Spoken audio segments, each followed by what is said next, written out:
Welcome to Channel 18 News. I'm Jim Rogers. Silver Spring Special Crimes Unit, working with Child Protective Services, has made arrests following in-depth investigations into at least 5 children testing positive for methamphetamine. The children were in homes where parents were using the controlled substance. According to Special Crimes Unit officers, CPS often initiates this type of investigation, but the Special Crimes Unit treats this as a top priority when the investigation is forwarded to them. According to Special Crimes Unit, there are more cases being investigated at this time, and other warrants are expected. There have been more than 2 arrests over the last few weeks, but the 2 arrests that were made Wednesday, Holly Ann York Allen, age 34, is in Hopkins County Jail, charged with 2 counts of injury to a child following an investigation by CPS. Allen was arrested on a warrant Wednesday. Her 2 children, ages 1 and 3, tested positive for methamphetamine. She also violated her probation for manufacture and delivery of a controlled substance, penalty group 1, under 1 gram, in a drug-free zone. In a separate case, Cody Blaine Gregg, age 28, of Como, is in Hopkins County Jail, charged with injury to a child with intent of bodily harm after a 1-year-old child in his custody tested positive for methamphetamine on June 28th.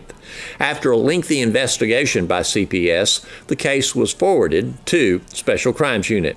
A felony warrant was issued for Gregg and for the mother of the child, who had checked herself into a drug rehabilitation program in Dallas. She will turn herself in when she's out of rehab. On the 25th anniversary of the Independence Day concert, misconceptions have filled Facebook with an inaccurate report that has stirred the ire of many. Questions regarding tax dollars used for the concert have been raised.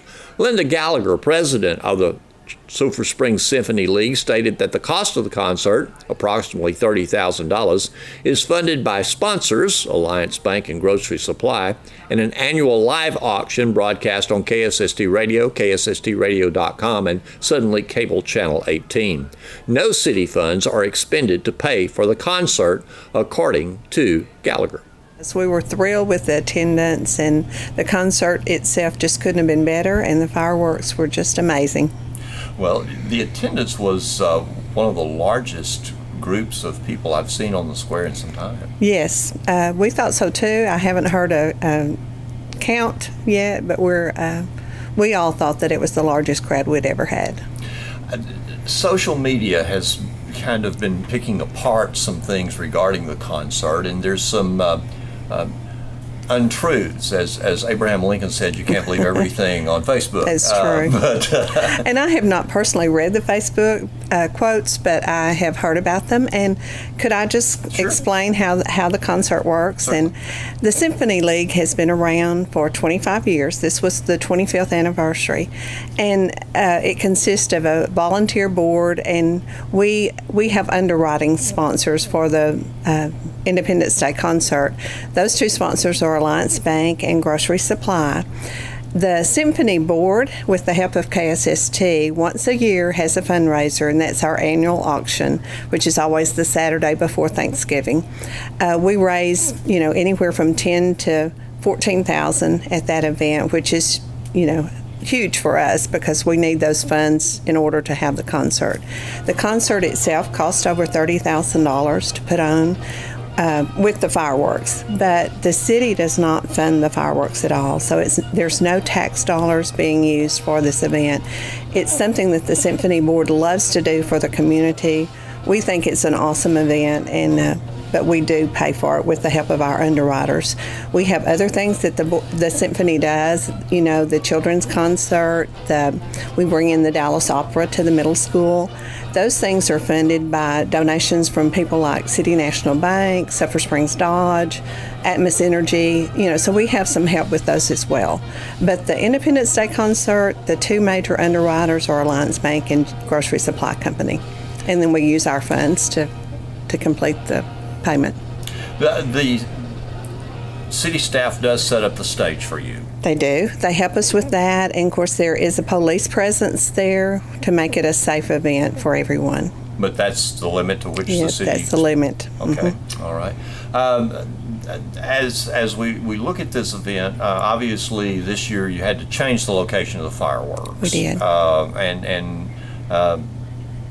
That is something that is kind of flexible, isn't it? It is. We actually have set the fireworks off where the new jail is located in the past, and so certainly this year we were looking for a new location, and Ian Ashcroft let us use his lot there.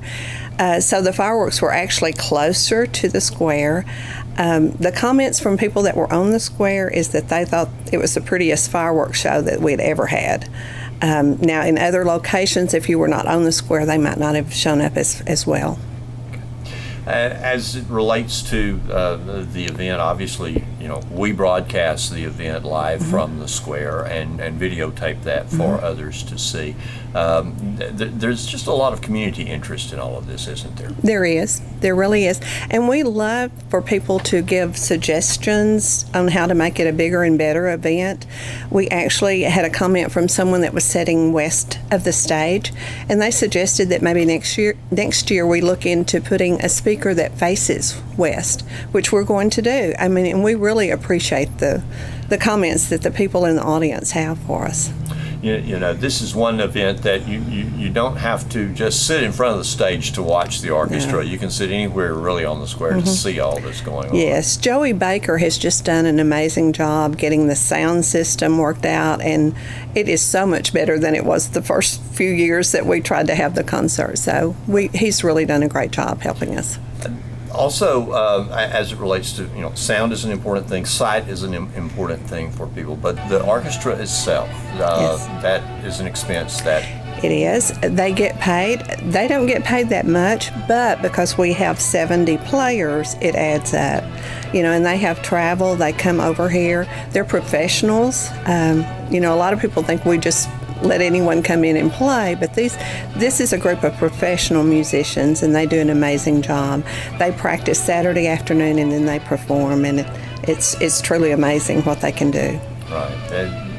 It's just been a fun event, and obviously you guys are going to keep it that way. We want it to continue and just continue to grow. We love doing it.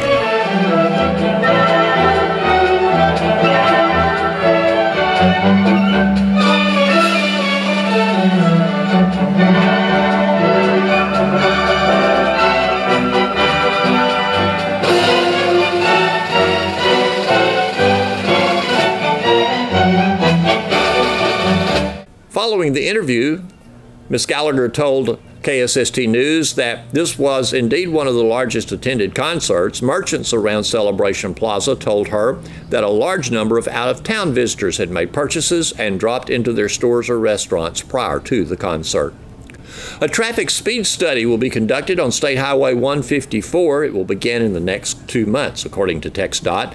The study will determine by traffic count and travel speed whether the limit should be increased, as many are hoping. Currently, the speed along 154 from Sulphur Springs city limits to the Hopkins-Wood County line is 60 miles an hour. At the Wood County line, it becomes 70 miles per hour. This will not be the only speed study conducted in the Paris district.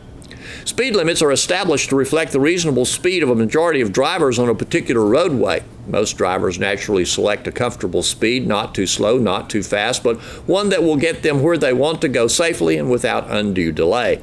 State law requires that speed limits on state roadways be set at state maximum unless travel and engineering studies show a need for lower limits for safety reasons. Speed along 154 was lowered to 60 miles per hour prior to the reworking of that roadway, the widening of the roadway with shoulders. TxDOT says that if reasonable drivers see an unreasonable low speed limit without seeing a need to drive that slowly, they tend to ignore the signs and develop disrespect for speed limits in general. Cody Vance of Sulphur Bluff High School FFA was awarded a $1,000 Built Ford Tough Scholarship by the National FFA organization. The scholarship is sponsored by Brian Tolliver Ford Lincoln as a special project of the National FFA. Vance plans to use the funds to pursue a degree at Sam Houston State University. He was chosen, along with 1,819 others, from among 8,383 applicants from across the country. His selection was based on his leadership, academic record, FFA and other school and community activities, supervised agriculture or work experience in agriculture education, and his future goals. The scholarship was one of 1,820 awarded through the National FFA Organization Scholarship Program this year. Currently, 116 sponsors contribute more than $2.6 million to the scholarships for students. For 32 years, scholarships have been made available through funding secured by the National FFA Foundation, funding that comes from individuals, businesses, corporate sponsors to encourage excellence and enable students to pursue their educational goals. Thanks for watching Channel 18 News. Have a great evening.